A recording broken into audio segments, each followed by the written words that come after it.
Donc dernière partie de la série de vidéos consacrée au gabarit. Aujourd'hui on parle du... On parle de quoi?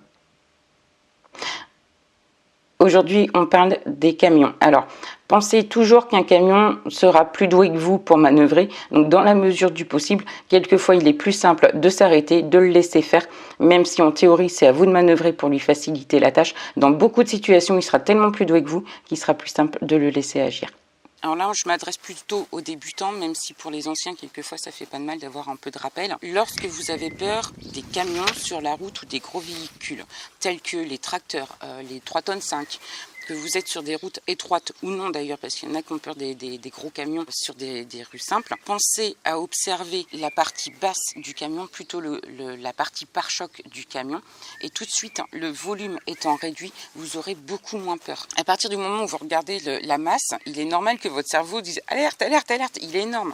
Alors que si vous regardez le bas du camion, tout simplement à partir du pare-choc, vous aurez beaucoup moins peur. En plus, ça va vous permettre, puisque vous n'aurez pas eu peur, de défiger votre regard pour faire des allers-retours à droite et à gauche, et aussi recentrer votre regard entre le camion et les voitures qui sont stationnées à droite, par exemple. J'ai peur, je regarde en plein milieu, entre les deux, et si je veux m'assurer que le camion est bien à sa place, parce qu'il y a ça aussi. Souvent, vous avez peur du camion parce que vous avez l'impression qu'il est sur votre chaussée. Pour pas avoir peur de ça, vous regardez le bas du camion, du coup vous voyez comment est-ce qu'il est aligné par rapport à la ligne centrale par exemple, et vous en aurez beaucoup moins peur.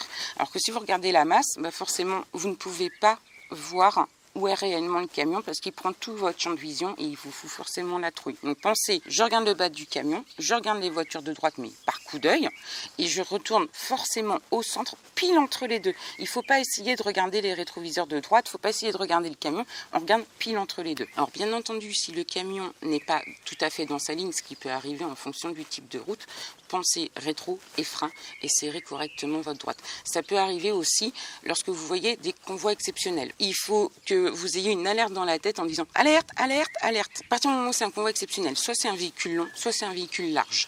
S'il est long, à la limite, il ne vous posera pas trop de problèmes, sauf s'il y a un virage parce que son arrière-train va déborder un peu sur votre voie. Si c'est un véhicule large, par exemple, je pense aux bungalows qu'on transporte sur les camions, il faut savoir qu'ils vont quelquefois prendre la largeur de toute la chaussée. Auquel cas, de toute façon, la voiture qui précède le convoi exceptionnel va vous faire un signe de vous rabattre. Si vous ne l'avez pas vu ou si effectivement la voiture est trop loin, pensez, va vraiment falloir dégager au maximum, presque à être dans le fossé en fait, pour le laisser passer.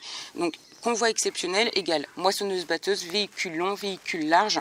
Dans tous les cas, vous risquez d'être sérieusement ennuyé. Quelquefois, le convoi exceptionnel va se trouver sur des routes suffisamment larges pour qu'il ne vous gêne pas. Mais en tout cas, essayez d'avoir cette alerte dans la tête. Convoi exceptionnel égale risque d'arrêt ou en tout cas gros freinage, voire rien du tout. Mais en tout cas, mettez-vous cette alerte de façon à ne pas en avoir peur au moment où ça arriverait. Un bus, je sais qu'il va prendre de la place, donc je ralentis un peu, ça lui laisse tout son temps pour pouvoir tourner. Et je vais prendre à droite. Je vous laisse la vidéo juste pour vous montrer comment fonctionne un camion. Remarquez bien le fait que le camion mette du temps à se rabattre entièrement sur sa voie.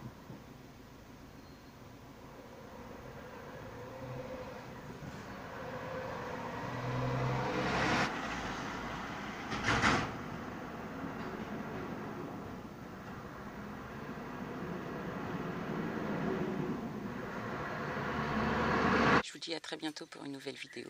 Salut!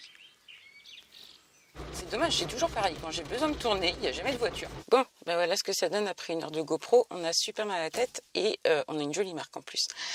Pourquoi je suis venue là, moi? Oui. Alors, regardez bien à quel moment seulement je ne peux apercevoir ce qui se passe sur la chaussée. Sachant qu'en plus, il faut que je surveille que là, mon nez, il ne percute pas le mur.